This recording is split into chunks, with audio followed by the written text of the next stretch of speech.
What's up everybody, Tim here to show you this new part that we have available at lowbrowcustoms.com. It's a new skateboard rack that you can mount right on the side of your bike, so come check it out.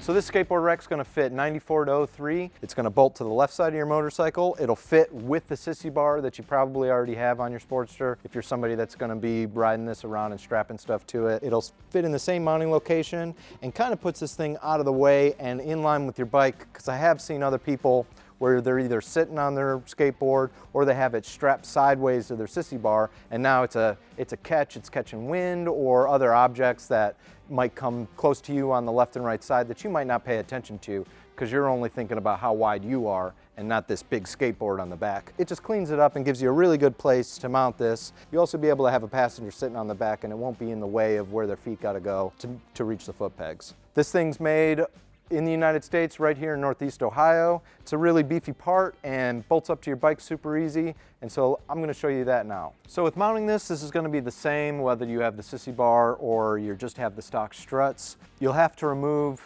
your stock turn signal because it will be in the way. Even though there's a cutout for this particular skateboard rack, the length of the turn signal sticks out too far and your skateboard will actually hit it. If you're okay with it just smacking this turn signal, you'll be okay, but I would suggest removing that. We're gonna undo the hardware and get this thing bolted up. So we just got 2 bolts, and since it's bolted on the other side, it's gonna stay in place, and we could just remove both of these and get this out of the way so we can get the rack installed.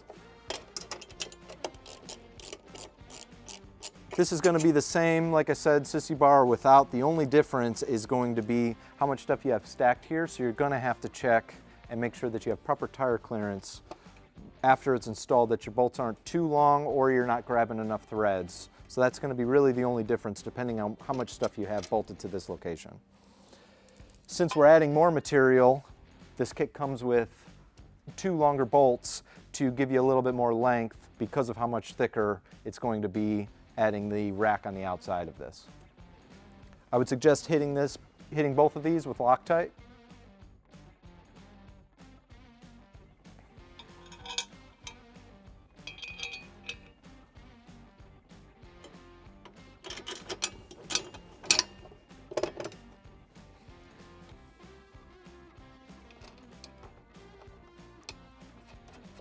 So stock this is going to have an inner fender strip that has threaded hardware welded to it. This one does not have that. It's an old bike, so yours might not have this at home, so you can just use nuts on the inside if you're missing that piece. But if you have that, I would suggest using that and just running the bolts that we've supplied in the kit and using those with that inner fender strip. So since there's a few ways to do this, whether using nuts or that inner fender strip, just one thing that you're going to want to check is that the bolt isn't passing through past the head or outside surface of the nut. So you just want to make sure that you have proper tire clearance from the sidewall of your tire to the end of that bolt. And you can make your bolt shorter just by stacking up a couple washers to bring that bolt out to give you more tire clearance. So just check that looking inside your fender after this is bolted up.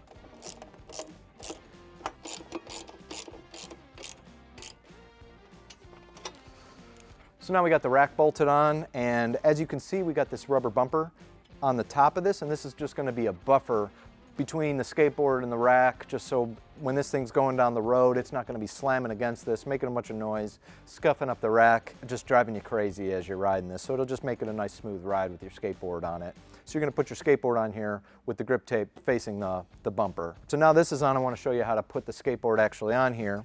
It comes with a bungee, and we're going to put the bungee in first. We're going to utilize the through holes, not the slotted holes, and just hook those in. And now you kind of just have to swivel it.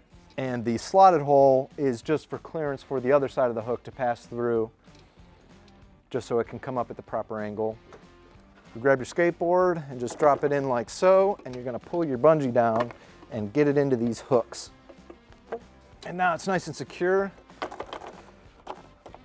And since it's a bungee, it'll fit whatever kind of width skateboard that you have. If you're gonna have a big cruiser, you might need to buy a bigger bungee, but I don't know how big a skateboard you're trying to ride. So it's that simple to install this thing, and I just want to show you one of the benefits of actually having it in this location.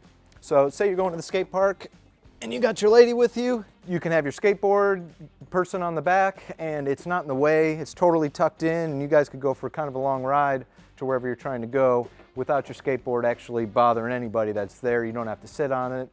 It's just nice, tucked up, out of the way. It's really great that it's not on the back, on the sissy bar. You're able to fit like a camping bag or something. You and your buddy are gonna go ride and go camping and ride in some skate parks and stuff. And it also fits with the motor rack. So with this method, you'll be able to carry a lot of stuff on your Sportster. So that's it. I hope that helps. And you can find all these parts and more at lowbrowcustoms.com.